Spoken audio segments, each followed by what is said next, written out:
Welcome back to the deep dive. Today, we're cutting right to the chase on a huge financial hurdle. Needing a car, right? But hitting that brick wall because maybe your credit history is below average, maybe poor, or maybe just non-existent. It really is the ultimate catch-22, isn't it? You often need that reliable vehicle for work, for stability, but the system for financing it, it's built entirely around evaluating risk. So if you have no track record or, well, a bad one, you immediately look like a liability. Exactly. So our mission today, our deep dive, is really about giving you the blueprint, the preparation, the strategies, and yeah, the crucial warnings you need to navigate the auto loan market when credit is like your absolute limiting factor. We're going to treat this like a strategy game. Okay, strategy game it is. And we have to start by maybe differentiating the challenge a bit because lenders, they think about no credit and bad credit very differently. No credit just means, you've probably never borrowed money before. Right, you're a blank slate. Exactly. Lenders can't easily judge your risk, but sometimes they might be more flexible, especially, say, for younger borrowers with a steady job. Okay, but then there's bad credit. Yeah, and that's different. That means there's a history. Late payments, missed payments, maybe even defaults. That immediately marks you as a definitively high risk right out of the gate. So here's the unavoidable truth then. Getting an auto loan in either situation is possible. Oh, it's possible. Absolutely. But, and this is the big but, you have to be prepared. Prepared to accept significantly higher interest rates than someone with, like, a perfect credit score. That's just the price of the perceived risk. Okay, so let's start the prep work. Before you even look at a car, you need this essential blueprint. And the absolute first step is what? Getting your credit report, knowing the score. Yes.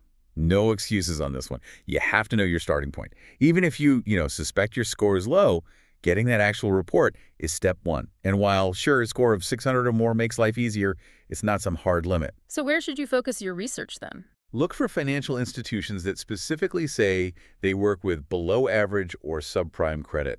Think credit unions especially. They often advertise this expertise. Okay, and the next step. This is probably the most painful one for a lot of people. Defining your true budget. Oh, yeah. People always focus on that monthly payment number, don't they? But that's a huge mistake. It is. You have to include full coverage insurance. The lender will often demand it, right? With maybe $500, $1,000 deductibles. Often, yes. Plus gas, plus maintenance, all of it. You absolutely cannot overextend yourself here. It's crucial. Because the lender, they're doing their own checks in parallel. They are. And they rely heavily on something called the debt-to-income ratio, or DTI. This basically measures your total existing monthly debt payments against your gross monthly income. The goal is generally 35% or lower. Wait a second. For someone who might already be struggling financially or has past debts hanging over them, hitting that 35% goal, that sounds really tough, almost impossible for some. Does the lender maybe just focus on a minimum income floor instead? Or is that DTI the hard line? That's a really good point. They absolutely do look at income.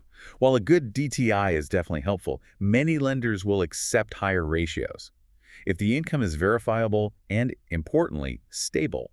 What's really critical is often that income floor.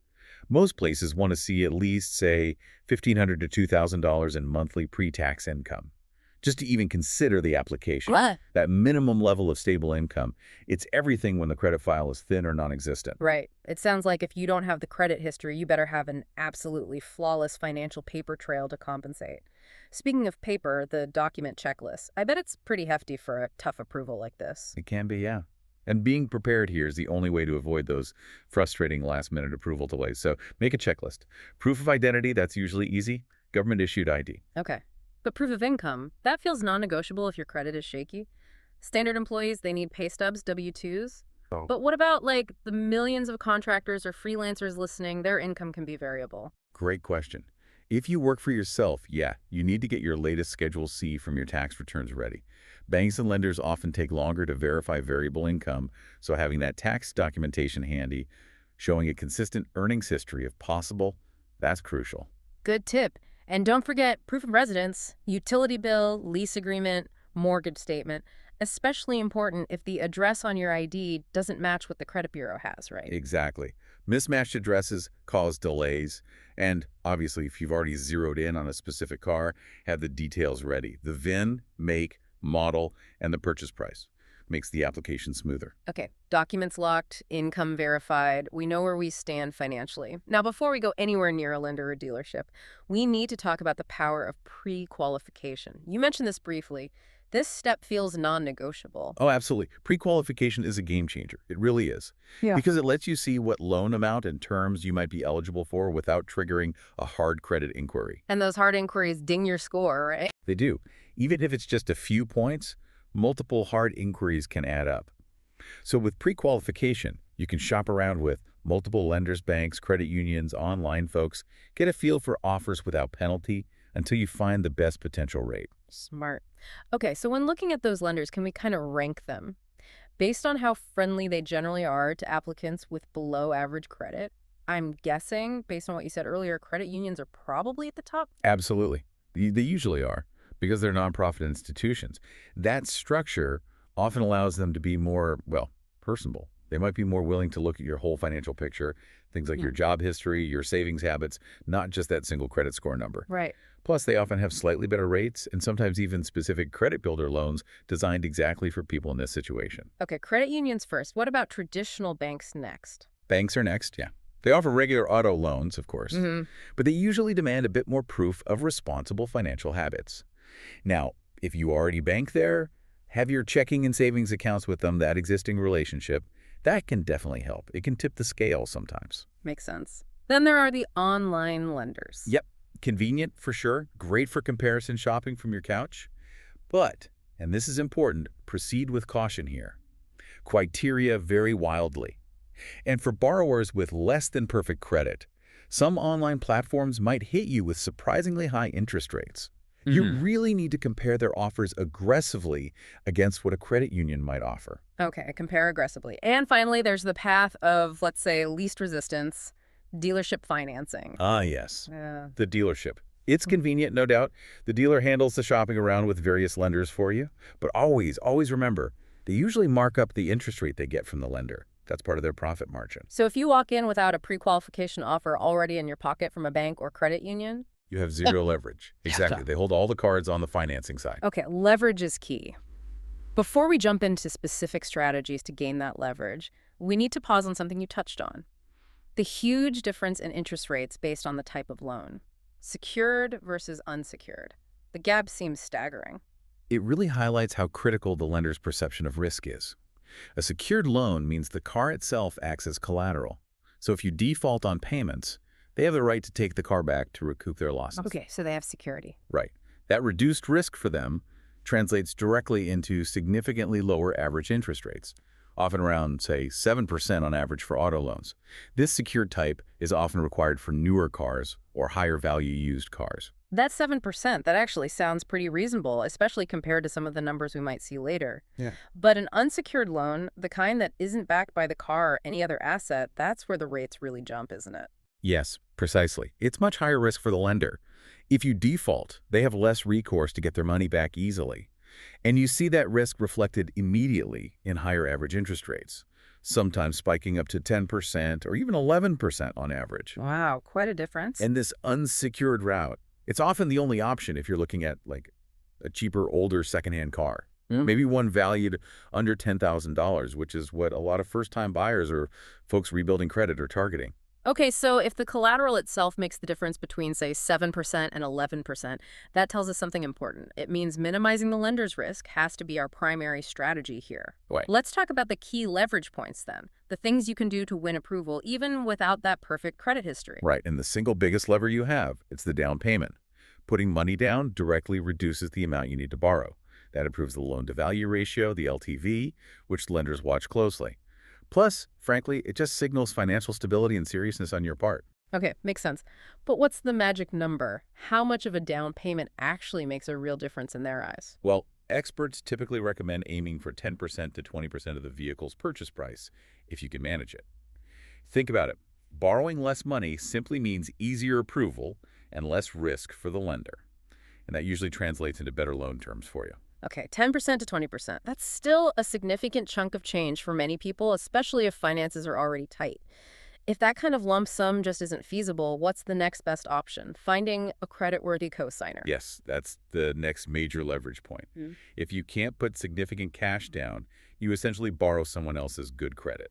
A cosigner, ideally someone with a solid credit score, say 660 or higher, is often recommended, agrees easily to pay the loan if you default. And that helps how? Oh, it dramatically increases your approval chances. And it can often secure interest rates much closer to what the cosigner themselves would qualify for. It's a huge boost. But let's be real for a second. Finding someone with great credit who's willing to take on that level of risk for you, that's a huge ask.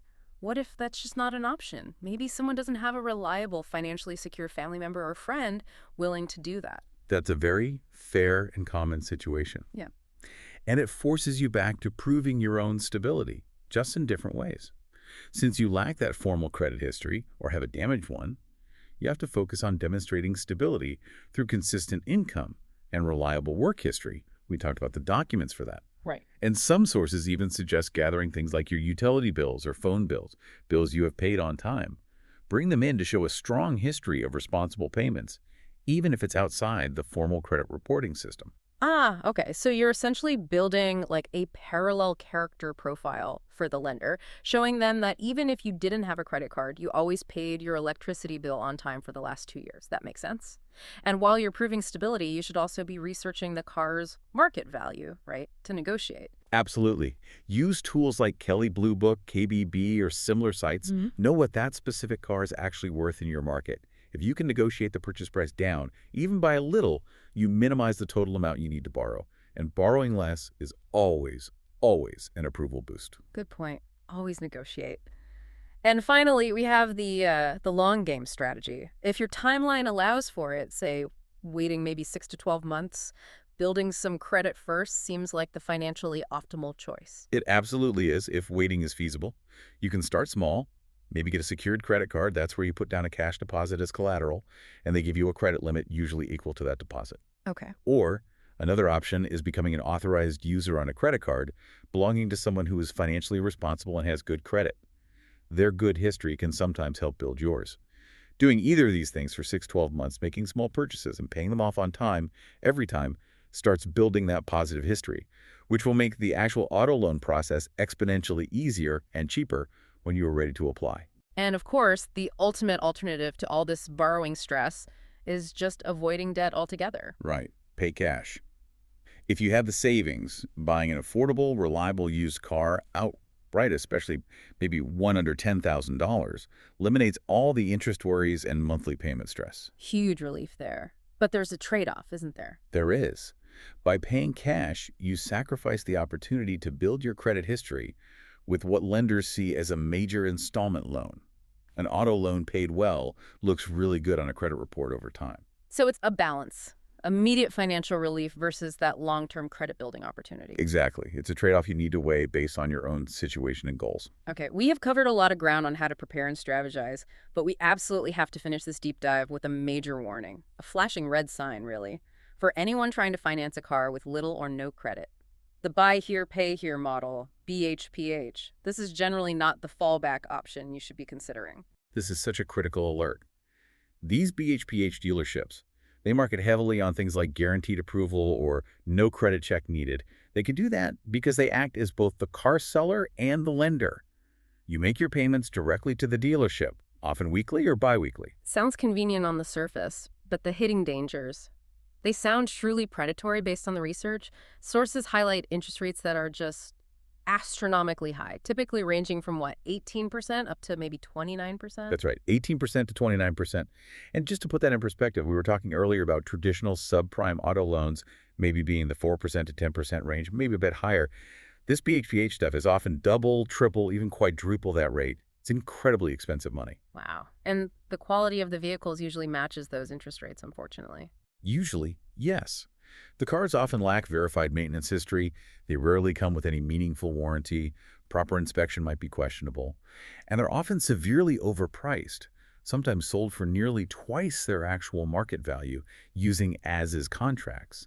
So you're paying incredibly high interest on an unreliable, overpriced asset. It's a terrible combination. And because they are both the seller and the lender, their repossession policies can be notoriously aggressive. They're almost designed to profit from failure, aren't they? That's often the criticism, yes. Many BHPH contracts allow the dealer to repossess the vehicle incredibly quickly, sometimes after just one missed payment. And they often install GPS trackers and even remote engine immobilizers or disabling devices to make that rapid recovery easier for them. That's terrifying. And here's maybe the cruelest part, especially for someone genuinely trying to get on their financial feet. What's that? Most of these BHPH dealers, they do not report your positive payment history to the major credit bureaus, Equifax, Experian, TransUnion. That's a huge downside. You can make every single payment diligently, on time, for 2 or 3 years, and at the end of it, you still haven't established the positive credit history you needed in the first place. You haven't improved your score to get out of needing BHPH in the future. Exactly. It keeps you stuck in that cycle. So the takeaway is crystal clear. Avoid the BHPH trap if at all possible.